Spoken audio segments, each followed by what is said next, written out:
أعوذ بالله من الشيطان الرجيم. بسم الله الرحمن الرحيم. الحمد لله وكفى. الحمد لله على آلائه. الحمد لله على نعمائه. الحمد لله على ما هدانا والشكر على ما أولانا. والحمد لله بارئ الخلائق أجمعين. والحمد لله رب العالمين. والصلاة والسلام والتحية والإكرام على سيدنا وسيد الأنام شفيع ذنوبنا وطبيب قلوبنا مولانا ومولى العالمين رحمة للعالمين أبي القاسم محمد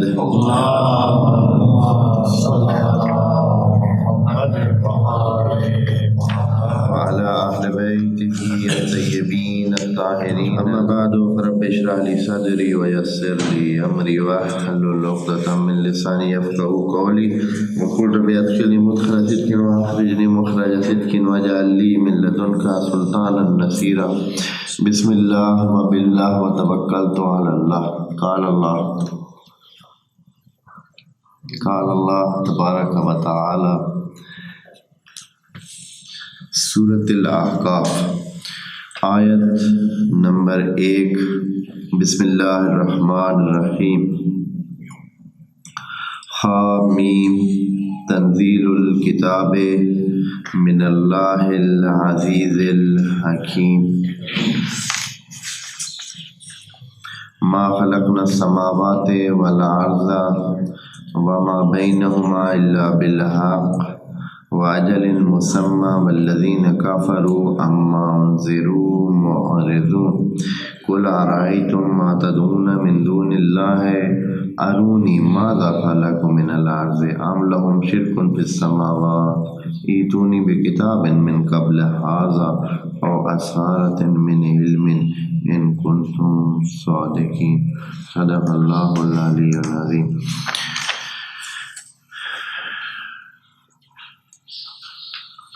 خدا کی طرف سے آنے والی تعلیم کا جو مرکزی نقطہ ہے، جس چیز پر سارا زور ہے اور جس چیز کو ہی بیان کرنا مقصود ہے اور انسان کی اصلاح علمی اور جہالت کو ختم کرنا ہے، وہ نقطہ توحید ہے.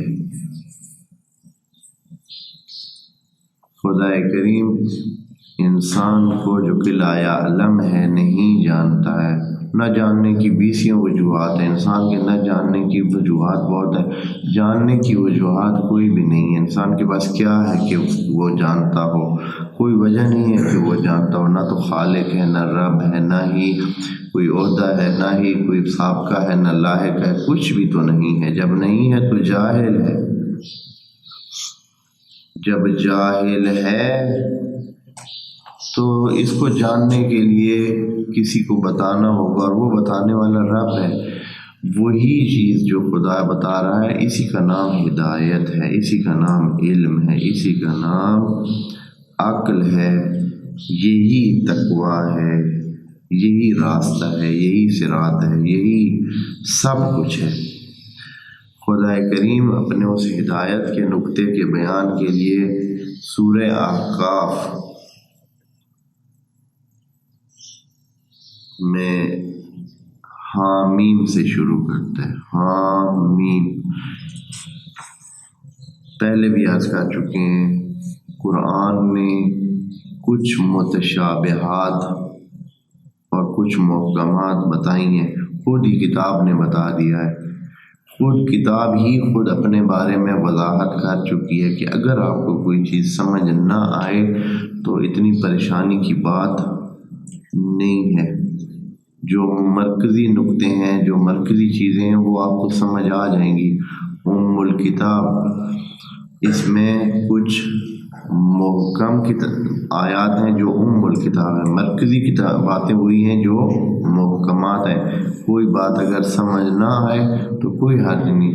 شاید یہ جو الفاظ پہلے رکھے گئے ہیں بعض صورتوں میں، جیسے الف لام میم، حامیم، عین صاد قاف، یا دوسرے جو ہیں، شاید اس لیے کہ کوئی آخر میں یہ نہ کہے کہ ہمیں تو کوئی متشابہ آیت نظر ہی نہیں آتی، ہمیں تو سارے ہی سمجھ آ گیا ہے، ہمیں تو سارا ہی سمجھ آتا ہے، قرآن کے الفاظ ہیں، سارا واضح ہے، متشابہ ہے کیا بھلا اس میں؟ ہو سکتا ہے کوئی دعویٰ کرے، تو خدا کریم نے اس قسم کے یہ حروف رکھ کر پکی مہر لگا دی ہے کہ حتماً کچھ رہ جائے گا جو آپ کو سمجھ نہیں آئے گا، ہو سکتا ہے یہ اس طرح ہو۔ بہرحال جیسے بھی ہے، آج تک واضح نہیں ہو سکتے اور واضح نہیں ہو سکے، اور یہی انسانوں کی کمزوری ہے، سب کی باتیں اپنی جگہ پہ رہ جاتی ہیں، کہ کوئی اتنا نہیں تھا کہ یہ پوچھ سکے نبی سے کہ یہ حامیم کیوں لگا ہوا ہے، اس کا معنی کیا ہے۔ اگر پوچھا ہے تو گم ہو گیا، مسلمان اتنے غافل تھے، اگر کسی نے پوچھا ہے نبی نے بتایا ہے تو کسی نے سام کے ہی نہیں رکھا ہے، ختم ہو گیا ہے۔ یا اس کے بعد اہل بیت کا اتنا دورانیہ گزرا ہے، ان سے بھی سوال پوچھے گئے ہیں، لیکن ایسے ادھورے سے، صحیح 100% واضح کوئی بات ابھی تک موجود نہیں ہے۔ یعنی یہ ایک لحاظ سے شرمناک بھی ہے کہ اتنا ٹائم ائمہ ہمارے درمیان میں گزر رہے ہیں اور موجود رہے ہیں، باب العلم بھی تھے، کسی نے اس طرح کی زحمت نہیں کی کہ ان کے بارے میں واضح اور دو ٹوک کوئی بات پتہ چلتی کہ ان کا معنی کیا ہے۔ اس لیے ہر بندہ اپنی طرف سے ایک بات کہتا ہے، کوئی نہ کوئی بات۔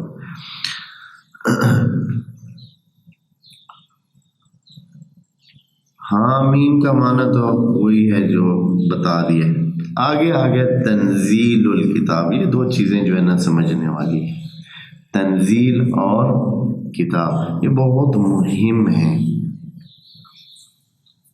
سرسری طور پر تو بہت ساری چیزیں آپ پڑھ لیں گے اور ادھر سے لکھی ہوئی ہیں، لیکن وہ دونوں ہی ٹھیک نہیں بیٹھتی ہیں، اس لیے کہ کتاب کا لفظ بھی قرآن میں بہت دفعہ آیا ہوا ہے اور تنزیل کا لفظ بھی قرآن میں بہت دفعہ آیا ہوا ہے۔ ہر جگہ کتاب کا ایک معنی آپ کریں نہیں کر سکتے ہیں۔ یہ ابھی کل پرسوں ہم نے سورہ جاسیہ کی آخری آیتوں میں پڑھا تھا کہ ھذا کتابنا، یہ ہماری کتاب ہے جو بالکل حق کی بات کرتی ہے، حقیقت بیان کرتی ہے۔ وہاں بھی کتاب کہا گیا ہے، یہاں بھی کہا ہے کہ کتاب، ہمیں تو وہاں مراد نامہ اعمال ہے، یہاں کیا مراد لیں گے؟ یہاں مراد یہ قرآن لیں کیا لیں؟ یہ بہت بڑی اور مشکل بات ہے کہ سمجھیں ہم کتاب ہے کیا۔ جب کتاب کو سمجھیں گے، پورے قرآن کو پھرولیں، دیکھیں کیا کیا مراد لیا گیا ہے، پھر تنزیل کا معنی بھی سمجھ آ جائے گا۔ عرض کیا ہے پہلے بھی کہ تنزیل کا معنی عام طور پر جو مفسرین نے لیا ہے وہ یہی ہے کہ آسمان کوئی اونچی جگہ ہے، عرش کوئی اونچی جگہ ہے، وہاں سے جیسے ہم کوٹھے سے نیچے اترتے ہیں یا کسی مکان سے یا چھت سے یا اونچی جگہ سے نیچے اترتے ہیں، تو قرآن بھی ایسے ہی حضرت جبرائیل نے اٹھایا، وہاں لکھا ہوا پڑھا تھا، یا خدا سے املا لی، یا خدا نے لکھا ہوا جبرائیل کے ہاتھ تھمایا کہ بھائی ہاں جی جاؤ، یہ جا کر کدھر دے کے آؤ، مدینہ کی گلی میں یا مکہ کی اس میں۔ سمجھتے تھے لوگ یہی ہیں کہ یہ اس طرح ہوا ہے، حالانکہ میں نے عرض کیا یہ تو معنی بالکل ہی نامعقول بنتا ہے، اصلا اس کا تو وجود ہی نہیں ہو سکتا اس طرح کا کام کہ ایسے ہو کہ اس طرح کی کوئی لکھائی ہو، پھر وہ ادھر آئے ہو اور پھر اس طرح جبرائیل نے حضرت کے حوالے کی ہو۔ عرض کی ہے وجہ اس کی یہ ہے کہ شاید پہلے تو معلوم ہی نہیں تھا لوگوں کو کہ آسمان نام کی کوئی چیز، ایسے کوئی ایک وجود نہیں ہے، آسمان کچھ بھی ایسے نہیں ہے۔ آسمان یعنی اونچائی، بلائی، جو اونچی جگہ ہے، جو بلندی ہے اس کو آسمان کہتے ہیں۔ سمو یعنی بلندی، سمو سے سما ہے، بلندی۔ یہاں سے فزیکل چیز ممکن ہے کہ اب کیونکہ ہمیں یوں لگتا ہے بارش اوپر سے آتی ہے، ہم بارش کے بارے میں کہہ سکتے ہیں کہ بارش سما سے آتی ہے، اوپر سے آتی ہے، لیکن حقیقت میں جیسے کہ ابھی فضا اور خلا کا آپ کو جتنا علم ہے اس کے مطابق کوئی سائڈ ہم نہیں کہہ سکتے ہیں کہ یہ سائڈ بلند ہے، کوئی سائڈ بھی ایسے نہیں ہے۔ ایک خلا ہے جس میں ہم تیر رہے ہیں، ہم نہیں کہہ سکتے کہ بلندی اس طرف ہے کہ ادھر سے آئے، جو آج ابھی بلندی ہے تھوڑی دیر کے بعد کیا ہو جائے گی، وہ ہمارے پاؤں کے نیچے آ جائے گی، یعنی ہم اس طرح پھیر جائیں گے، جب پھر جائیں گے تو ہم دوسری طرف ہوں گے، بلندی وہ تو ادھر رہ جائے گی۔ تو بلندی ہے کس طرف، ادھر بلندی ہے یا ادھر بلندی ہے؟ ہمارے لیے تو ادھر ادھر ادھر اور پاؤں کے نیچے سب برابر ہیں۔ پھر ہم کس چیز کو کہہ سکتے ہیں کہ وہاں سے اوپر سے کوئی چیز آئی، کوئی اوپر کی جانب متعین ہو تو ہم کہیں، جب متعین ہی نہیں ہے کہ اوپر کی جانب ہے کون سی۔ بس تنزیل کا معنی یہ ہم کریں کہ ایسے کوئی اوپر کی جگہ ہے، وہاں سے یہ چیز اٹھائی گئی، لکھی ہوئی، پھر آ کے پیغمبر کے حوالے کی گئی یا پیغمبر کو املا کی گئی۔ یہ معنی پرانا تو ہو سکتا ہے، لیکن آج کے دور میں یہ سمجھنا اور یہ قرار دینا مشکل ہے۔ اس لیے تنزیل کا معنی جو میں نے آپ کی خدمت میں عرض کیا ہے، تنزیل کا مطلب یہ ہے کہ یہ ایک پرت ہے، ایک کاپی ہے۔ تنزیل کرنا کا مطلب ہوتا ہے کہ ایک چیز سے دوسری چیز بنانا، لیکن سائز میں کتنی ہو، چھوٹی ہو۔ تنزیل کرنا، اس کا ناسخ، اس کا نازل نسخہ بنانا۔ کسی بھی چیز کا ایک بڑا نسخہ ہوتا ہے، ایک چھوٹا نسخہ ہوتا ہے، ایک چھوٹا ہوتا ہے، ایک چھوٹا ہوتا ہے اور ایک بالکل چھوٹا ہوتا ہے۔ کام سارے وہی کرتا ہے، اس میں بھی وہی کچھ ہے۔ میں مثال کے طور پر آپ کو سمجھانے کے لیے یہ بات پھر عرض کر دیتا ہوں، جیسے کہ ایک درس ہے، یہ جیسے درس ہے، ایک یہی درس ہے جس میں سارے لوگ موجود ہیں، سب بیٹھے ہیں، حقیقت میں سارے ہل چل رہے ہیں اور سن رہے ہیں اور بیٹھے ہیں، حقیقت میں نظر بھی آ رہے ہیں۔ ایک یہ پرت ہے اس وجود کی۔ دوسری پرت یہ ہے جو اس کیمرے میں درج ہو رہی ہے۔ اگر کیمرے کو سارا گھما کے ساری فلمنگ کی جائے اور سب کے وہ ہوں تو ایک دوسرا یہ ہوگا، ایک دوسری پرت اس کی یہ فلم ہوگی۔ تیسری پرت اس کی یہ ہو سکتی ہے کہ آپ اس سارے درس کا جو حال حوال ہے وہ کتاب میں لکھیں کہ یہاں سے شروع ہوا بسم اللہ سے اور یہاں پہ یہ بات ہوئی، یہ بات ہوئی، یہ بات ہوئی اور یہ بات، یہ اس کا ایک اور پرت ہوگا۔ اور ایک اور اس کے علاوہ آخری پرت یہ ہے کہ لغت نامے میں جب آپ لکھیں تو وہاں ڈکشنری میں دیکھیں لکھا ہوا ہے درس یا درس قرآن، خود درس قرآن سے بھی یہی مراد ہے، جو اس میں موجود ہے وہ بھی وہی ہے، جو آپ نے مضمون لکھا ہے وہ بھی درس قرآن۔ ہر ایک اس چیز کو بیان کر رہا ہے، اس حقیقت کو بیان کر رہا ہے جو موجود ہے، لیکن ہر ایک علیحدہ ایک پرت ہے، اس کی ایک تنزیل کی شکل ہے۔ قرآن کے بارے میں بھی عرض کیا ہے، پوری کائنات خدا کی خدائی کا وجود، ایک تو یہ حقیقت ہے پورے عالم میں ہے، پورا عالم ہے، کائنات ہے، سماوات اور عرض اور عرش ہے، ایک یہ ہے، ایک اس کا وجود جو خدا نے ہمارے سامنے رکھ دیا، اسی کو نچوڑ کے قرآن بنا دیا ہے، اسی کو ہی ایک دوسری شکل دے کے قرآن بنا دیا ہے اور قرآن میں وہ ساری چیزیں ڈالی۔ اس لیے خدا نے قرآن کو وہ تمام صفتیں دے دی ہیں جو خدا کی ہیں، جو خدا کی صفات ہیں وہ صفات قرآن کو خدا نے دی ہیں۔ یہ حکیم بھی ہے، خدا بھی حکیم ہے، یہ سچا ہے وہ بھی سچا ہے، یہ حقیقت ہے وہ بھی حقیقت ہے۔ کیونکہ خدا کی خدائی ساری حقیقت ہے، خدا کی خدائی ساری سچائی ہے، خدا کی خدائی ساری عدالت ہے، حسن ہے، اچھائی ہے۔ جتنی صفات خدا ہیں وہ خدا کے عالم میں ظاہر ہے، اور خدا کے عالم سے خدا نے کیا کر دیا، ان کو نچوڑ کر اس قرآن میں ڈال دیا، اور اس کے اشارات اسی لیے خدا کریم نے یہ کہے ہیں کہ لو انزلنا ھذا القرآن علی جبل لرأیتہ خاشعا متصدعا، اگر اس قرآن کو ہم کسی پہاڑ پہ نازل کرتے تو دیکھتے کہ تھرا رہا ہے، کانپ رہا ہے، کانپتا کانپتا نظر آتا۔ تو کیا وجہ، یہ قرآن تو پہلے بھی آپ دوستوں کو سنایا، یہ وہ قرآن تو نہیں ہے جس کو ابھی ہم سمجھتے ہیں۔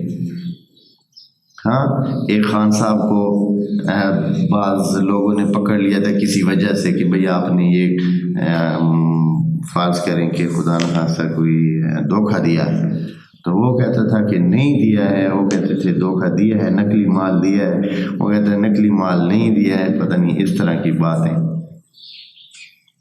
انہوں نے جو ہے وہ لڑائی بڑائی شروع کر دی، اس بیچارے کو مارنا شروع کر دیا، تو وہ کہتا تھا نہیں ہے، وہ کہتے تھے ہے، مانو۔ تو آخر میں کسی نے کہا کہ یار اس کو کہو قرآن اٹھائے تو پھر، ہاں قرآن اٹھائے تو پھر اس کی بات ہم مان لیں گے، پھر اس کو چھوڑ دیں گے۔ تو اس کو کہا گیا کہ قرآن اٹھا لو، انہوں نے کہا نا نا نا نا نا نا، میں نے نہیں قرآن اٹھانا، مارنے مجھے جتنا مار قرآن میں نہیں۔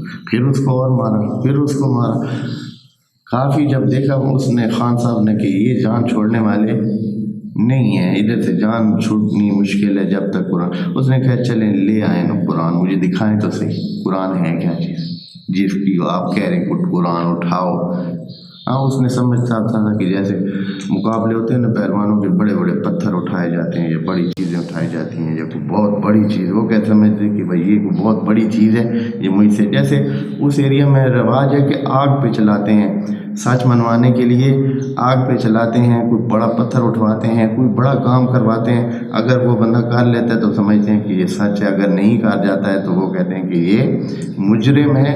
وہ اس ٹائپ کی چیز اس نے سمجھی، تو ادھر سے جو ہے نا بہت ہی شنیل کے اچھے ایسے خوبصورت کپڑوں میں لپٹا ہوا ہے ایسا قرآن ایک بندہ جو ہے وہ لے گیا، کہا کہ یہ قرآن ایسے جو اس نے رکھا کہ آگے اس نے ایسے ہاتھ سے اٹھایا،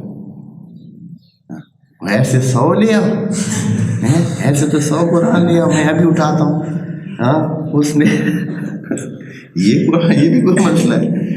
تو اگر یہ والا قرآن ہم نے تو یہی سمجھا ہوا ہے، جبکہ خدا کریم اس قرآن کے بارے میں اسی قرآن میں یہ کہہ رہا ہے کہ اگر یہ قرآن ہم پہاڑوں پہ نازل کریں تو اس طرح، اور پھر خدا نے یہ بتایا کہ یہ ہم نے عام نہیں ہے، یہ قلب رسول پہ نازل کیا ہے، یعنی اتنی مستحکم کیفیت ہے رسول خدا کی کہ قلب رسول، جو کہ ایک نسخہ جو ہے نا پورے عالم کا خود رسول ہے، خود رسول ایک پورے عالم کا ایک نسخہ ہے، اور اس کا اگلا نسخہ امام علی ولی ہے۔ بڑی عجیب باتیں ہیں جو کہ یہ ہم انشاءاللہ آپ ان چیزوں کو مطالعہ کریں اور اس دنیا میں آئیں تو آپ کو نظر آئے کہ یہ اصلاً ایک اور ہی دنیا ہے، ایک عالم ہے، ایک پرت اس کی عالم ہے، ایک پرت اس کی رسول خدا ہے، خود رسول خدا خود پوری کائنات ہے، اور اس کے بعد اگلا جو اس کی پرت ہے وہ امام الاولین والآخرین ہے۔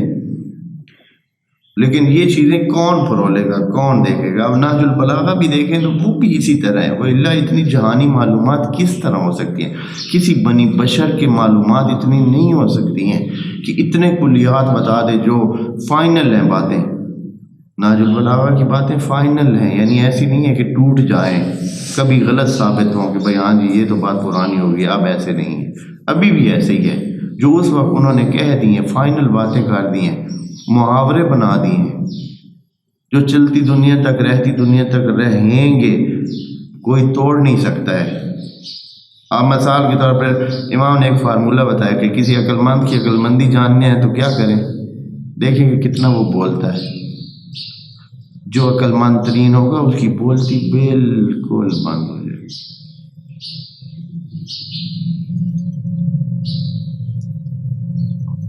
بالکل بند ہو جائے گی. یعنی اصلاً اس کو وہ 100 دفعہ سوچے گا کہ میں نے یہ بولنا ہے یا نہیں ہوا، بولنا ہے یا نہیں ہوا. لیکن جو بول پڑتا ہے بعد میں سوچتا ہے. انہوں نے کیا کہا ہے کہ عقل مند کی زبان اس کی عقل کے پیچھے ہے، اور بے عقل اور جاہل اور لا علم کی زبان اس کی عقل کے آگے. کتنے مختصر باتیں کہہ کر امام نے فائنل باتیں کر دی ہیں پہچان کرنے کے لیے، اس دنیا کو پہچان کر. قرآن بھی اسی طرح ہے، قرآن کے فارمولے فائنل ہیں، باتیں نچوڑ ہیں، اس جہان کا نچوڑ ہے. اس لیے خدا کریم نے تنزیل الکتاب، کتاب سے کیا مراد ہے؟ ہاں، پورا جہان، ریکارڈ، جو بھی ریکارڈ ہے جو خدا نے کتاب میں اپنی میں لکھا ہوا ہے، وہ کوئی اور چیز نہیں ہے، اسی جہان کا ریکارڈ ہے. جو کتاب ہمارے سامنے پیش کی جائے گی وہ اسی جہان کا حصہ ہوگا. ہماری تمام ایکٹیویٹی اس جہان کا کیا ہے؟ حصہ ہے. اس دن وہ کتاب جو ہم نے سورہ جاسیہ میں یہ پچھلی آیتوں میں پڑھا ہے کہ ہمارے سامنے کتاب رکھ دی جائے گی. کون سی کتاب؟ یعنی اسی جہان کا ریکارڈ ہمارے سامنے رکھ دیا جائے گا. جہان کے ریکارڈ میں صرف میرا ریکارڈ تو نہیں ہوگا، جس انوائرمنٹ میں میں ہوں سارا ریکارڈ میرے سامنے ہوگا نا، وہی ہوگا، میں بھی ہوں گا، اس جگہ بھی وہ جگہ بھی ہوگی، اس کے آس پاس میں جتنے لوگ موجود تھے وہ بھی ہوں گے، جتنی چیزیں موجود تھیں وہ بھی ہوں گی. ریکارڈ تو تب بنتا ہے، نسخہ تو تب بنتا ہے. یہ تو نہیں ہے کہ میرا اکیلے کا وہ وہاں دکھایا جائے گا کہ میں اکیلا کسی ایسے خالی جگہ پہ بیٹھا ہوں اور کچھ کر رہا ہوں. پھر تو صحیح ریکارڈ ہی نہیں بنتا ہے. ریکارڈ تب بنتا ہے جب پورا منظر جو موجود تھا وہ سارے کا سارا کیا ہو؟ موجود ہو. تب خدا نے کہا ہے کہ ھذا کتابنا ینطق بالحق، یہ ہماری کتاب ہے جو کیا بولتی ہے؟ حق بولتی ہے، حقیقت اور سچ کو سامنے رکھتی ہے. ھذا کتابنا ینطق علیکم بالحق، یہ سورہ جاسیہ کی 29 نمبر آیت ہے. یہ وہی کتاب ہے، یہ کوئی اور کتاب نہیں. اسی کتاب کو خدا نے ہم پہ نازل کر دیا ہے، یعنی حقیقت ہمارے سامنے پہلے رکھ دی ہے. تنزیل الکتاب من اللہ العزیز الحکیم. اگلی جو یہ دو صفتیں خدا نے بیان فرمائی ہیں، یہ بھی دلیل ہے اس بات کی کہ یہ تنزیل ہی عام تنزیل نہیں ہے، پیغام رسانی والی تنزیل نہیں ہے. اس میں تو عزیز حکیم ہونے کی ضرورت ہی نہیں ہے. جب آپ کسی جگہ سے پیغام بھیجتے ہیں، ایک لکھا ہوا کاغذ دے دیں یا کوئی زبانی اس کو بات بتا دیں کہ یہ پہنچانا ہے، اس کے لیے کوئی اتنا پیڑا پکا مستحکم سمجھدار ہونا لازم نہیں ہے. لیکن یہاں خدا اپنی صفت جو نازل کرنے کے لیے بیان کر رہا ہے وہ یہ ہے کہ وہ عزیز ہے، حکیم ہے، یعنی ہر چیز کا اس کو پتہ بھی ہے اور ہر چیز پر وہ قادر بھی ہے.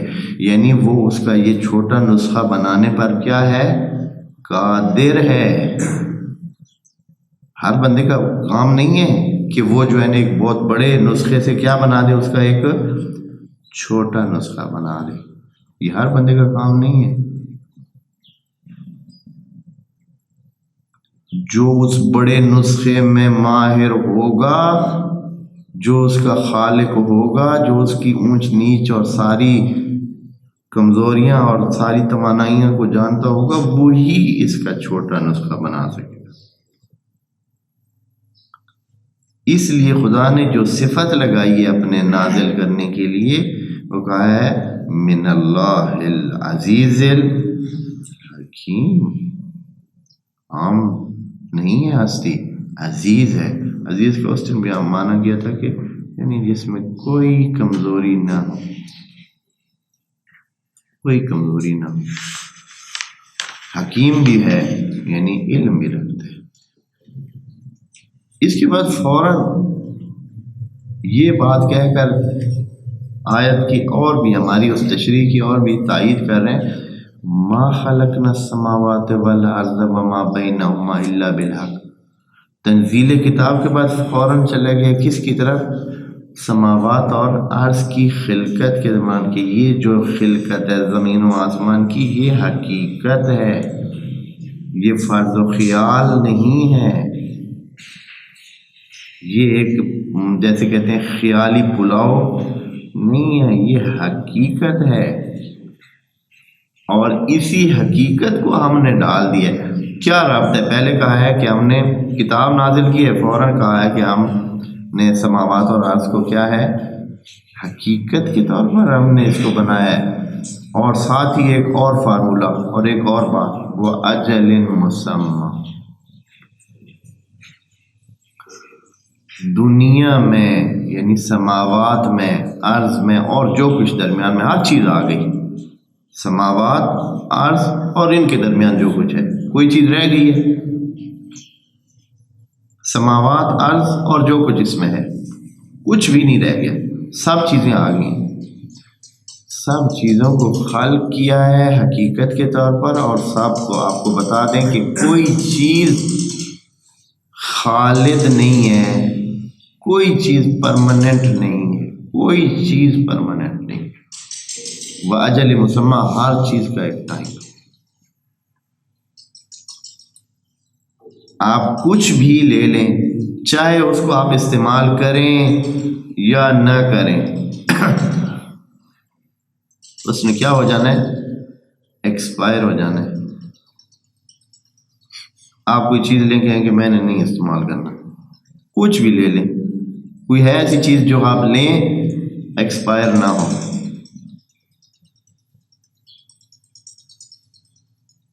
جو کہیں کہ آپ نے کہ میں نے بالکل اس کو نواں نکور رکھنا ہے، ہاں کچھ بھی نہیں ہے، چاہے استعمال کریں تو بھی پرانی ہو جائے گی، نہ کریں تو بھی۔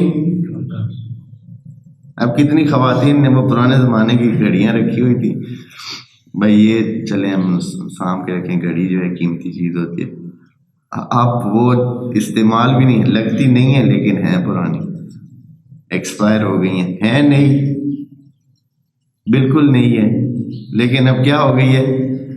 پرانی ہو گئی ہے، ختم ہو گئی، اس کا ٹائم ختم ہو گیا، اب استعمال نہیں ہو سکتی ہے۔ کوئی چیز بھی نہیں ہے آسمان و زمین میں ایسی کہ ہاں بعض ہمارے مومنین، بعض انسان، ان کے جو دماغ ہوں گے نا، وہ پن پیک واپس چلے جائیں گے،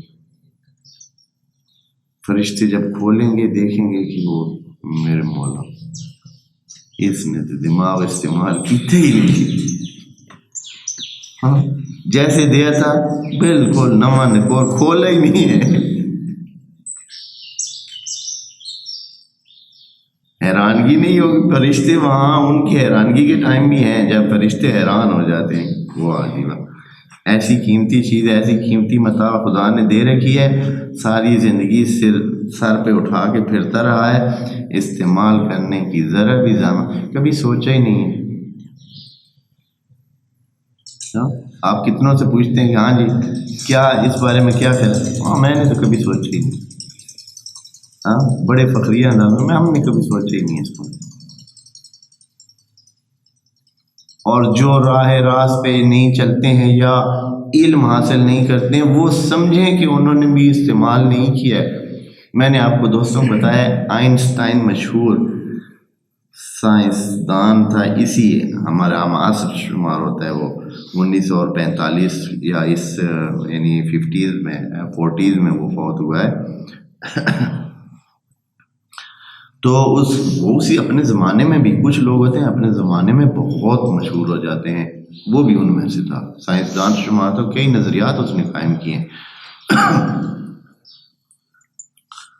جب فوت ہوا تو کیونکہ وہ پوری اس کی اپنی ٹیم بھی تھی، تو اس کا جو قریبی ترین دوست تھا اس نے موقع پا کر فوراً اس کا دماغ نکال لیا، بھائی اس نے تو اب دفن ہو جانا ہے، ختم ہو جانا ہے، یہ جو عجوبہ روزگار تھا اس کا پتہ تو چلے اس کا دماغ تھا کس طرح کا، کچھ تحقیق کریں گے، کچھ جانیں گے، کچھ معلومات کریں گے۔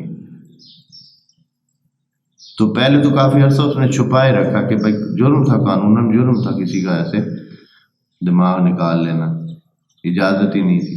تو اس نے بعد میں ظاہر کیا، جب اس کو پتہ چلا کہ بھائی اب میرے پاس کوئی مشکل نہیں ہے، اس مسئلے کو قانونی طور پر بھی حل کیا جا سکتا ہے، سائنس کی ضرورت کے لیے اس کام کو جائز قرار دیا گیا ہوگا، یا جیسے بھی بارہ وہ سامنے لے آیا اور اس پر تحقیقات شروع کر دی۔ باقی تو بہت ساری باتیں یقیناً انہوں نے اس سے نکالی ہوں گی۔ ایک بات جو مہم ترین بات اس میں سے نکلی ہے، آئنسٹائن کے دماغ سے پتہ چلائی ہے، وہ یہ ہے کہ اس دماغ کا ابھی صرف 12% حصہ استعمال ہوا ہے، 88% تو آئنسٹائن کا دماغ بھی استعمال نہیں ہوا۔ یعنی ابھی گنجائش تھی کہ وہ اس سے بھی زیادہ جانتا، بہت کچھ جانتا۔ حالانکہ عالم کے بارے میں جو نظریات اس نے قائم کیے ہیں وہ بہت مہم ہیں، جو اس نے باتیں جن تک وہ پہنچ گیا ہے وہ بہت مہم باتیں ہیں۔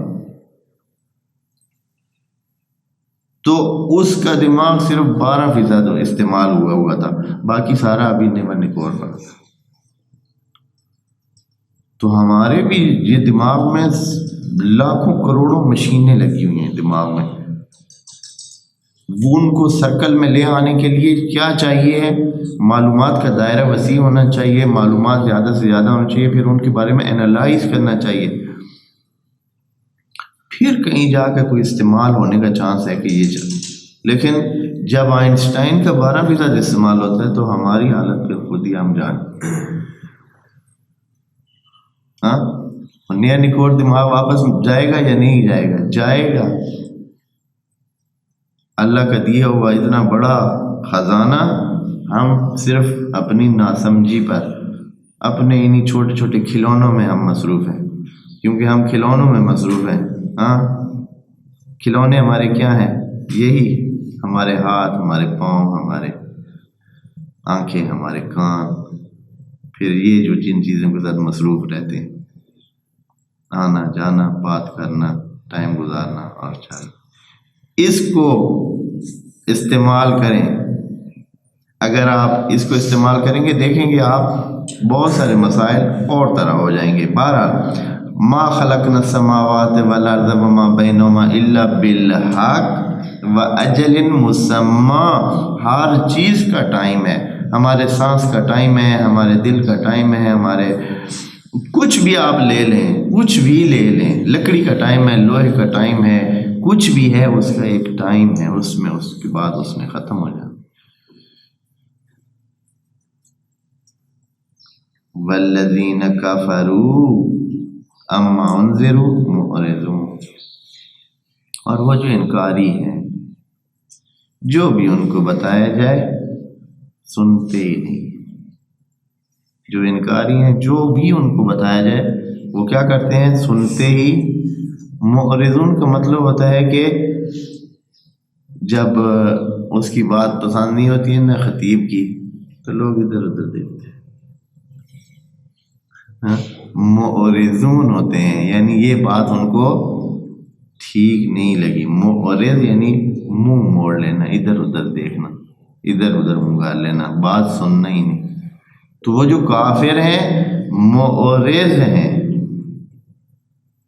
اس سے جو ان کو بتایا جا رہا ہے، جو ان کے سامنے حقیقت۔ اما انذروا سے مراد ہے یعنی کتاب میں جو کچھ لکھا ہوا ہے اس سے وہ منہ موڑ لیتے ہیں۔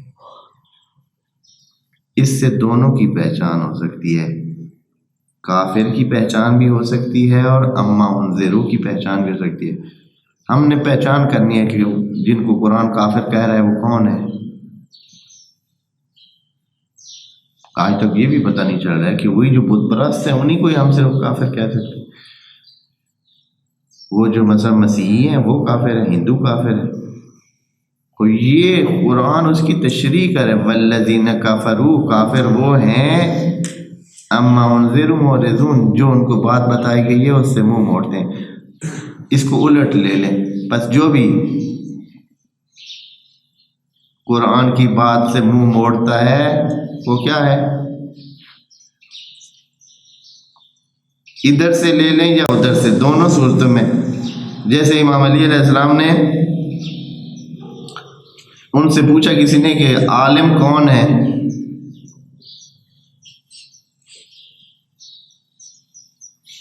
کہا کہ وہ جو ہر چیز کو اپنی جگہ پہ رکھتا ہے، ہر چیز کو اپنے ٹائم پہ جگہ پہ رکھتا ہے۔ تو انہوں نے پوچھا کہ جاہل کون ہے، تو امام نے کہا میں نے پہلے ہی بتا دیا، مزید کچھ نہیں بتایا، کہا کہ پہلے ہی بتا دیا، یعنی اسی بات کو الٹ رکھ لیں، اسی بات کو جو پہلے بتائی ہے الٹ کر لیں تو آپ کو جاہل کا پتہ بھی چل جائے گا۔ جاہل وہ ہے جو جس چیز کی جو جگہ ہے ادھر نہ رکھے۔ ہاں، سالن چکور میں ڈال لے آئے اور روٹیاں پلیٹ میں رکھ کے لے آئے۔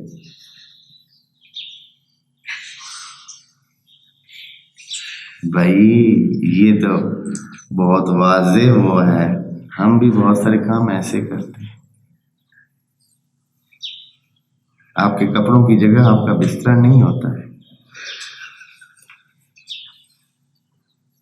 ہاں، کتابوں کی جگہ سراندوں کے نیچے نہیں ہوتی۔